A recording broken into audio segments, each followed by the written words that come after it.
horas. Para a perda de peso mais rápida, funciona a curto e longo prazo? Não. A curto prazo ele funciona por quê? E assim, tem que ver o que é perda de peso, né? Se você quer perder 30 quilos, esquece que não é um método que vai fazer você perder 30 quilos a curto prazo, ele vai fazer você perder peso, mas como ele faz isso?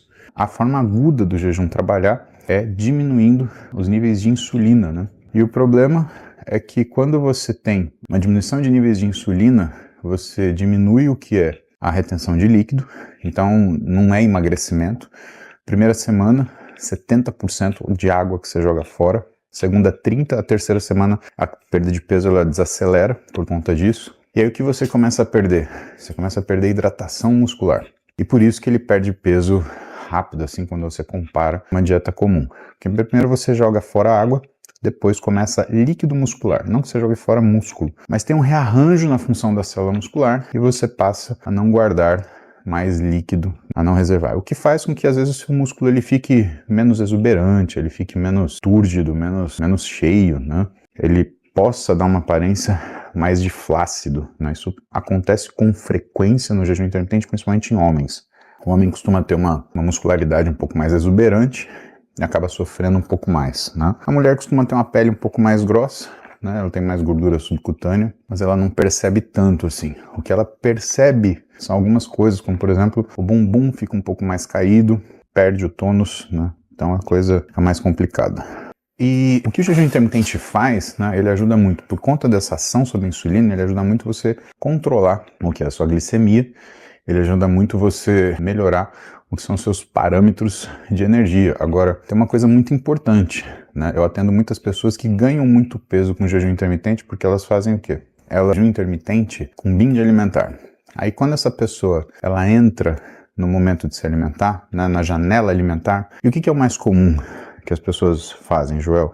As pessoas elas fazem aquele jejum intermitente, coloca a janela alimentar das 2 da tarde às 10 da noite. Mas se você parar para prestar atenção, esse é o horário que a maioria das pessoas comem, principalmente aquelas que têm excesso de peso. Ela não toma café, almoça mais tarde e segue comendo até o horário de dormir. E aí o que a pessoa faz na expectativa dela? 2 da tarde eu quebro meu jejum, eu posso comer o que eu quiser. Cara, aí se arrebentou. Qual que é a segunda coisa que ela faz? Eu tenho que parar de comer 10 da noite, então eu vou comer bastante. Ou eu posso comer o que eu quiser também. Come porcaria quando rompe o jejum, aí come fast food, sanduíche, chocolate, come doce. E aí chega à noite, a mesma coisa, no desespero porque acha que vai sentir fome, sendo que vai estar dormindo e come um monte de porcaria. Mas não adianta, né? O que você está fazendo é um ritmo alimentar de engorda. Você está comendo um monte de tranqueira, você está estourando na caloria, porque você justifica isso ficando de jejum entre 11 da noite ou entre 10 da noite e 2 da tarde. Esse jejum não funciona. Então, mesmo nessas condições, você tem que lembrar, o que você tem que pensar é que o jejum intermitente ele é um ótimo recurso para você fazer controle glicêmico, isso é fato, mas que mesmo você de jejum, você precisa, Joel, cuidar da alimentação na janela alimentar. O que acontece é que do ponto de vista logístico, é mais fácil você fazer 3, 4 refeições num período de 6 horas, num período de 8 horas, do que você ter que comer ao longo do dia, da hora que você acorda, da hora que você vai dormir, 5 a 6 refeições. Então isso é fato. Mais fácil você comer 3 vezes no dia do que se você comesse 5, né? Então, aonde que está o racional, né? O racional é o seguinte, eu tomo café, almoço e janto. Eu não quero mudar isso, mas eu quero perder peso, eu quero diminuir o inchaço que eu tenho por causa disso. Jejum intermitente, você vai tomar café, almoçar e jantar na sua janela alimentar. E qual que é o horário preferencial para isso? Aí a gente tem que buscar lá em 2011, uma pesquisadora sensacional, uma moça chamada Linda Morgan. Ela faz uma avaliação bioquímica completa do que é a nossa função de controle glicêmico. E o que ela mostra?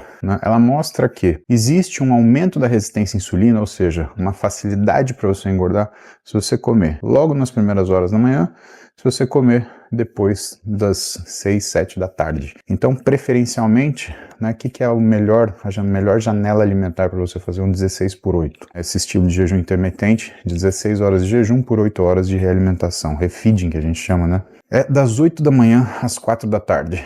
Então, você tomaria o seu café, por exemplo, 8 da manhã, você almoçaria às 11, tomaria um lanche às 14 e aí jantaria às 16.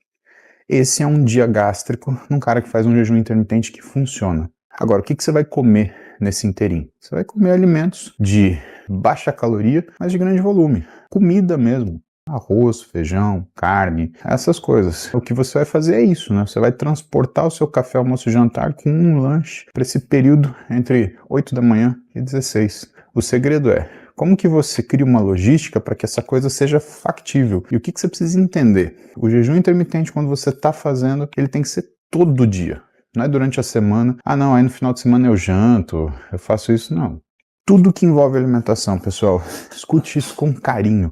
Tudo que envolve alimentação necessita consistência. O primeiro erro das pessoas não é a respeito do que é o conteúdo da sua alimentação quando ela inicia uma dieta. Porque ela pode sim e consegue sim comer a mesma coisa todo dia, ou comer conforme o nutricionista recomendou todo dia. Porém, ela não consegue fazer todo dia e no mesmo horário. Então esse é o grande problema.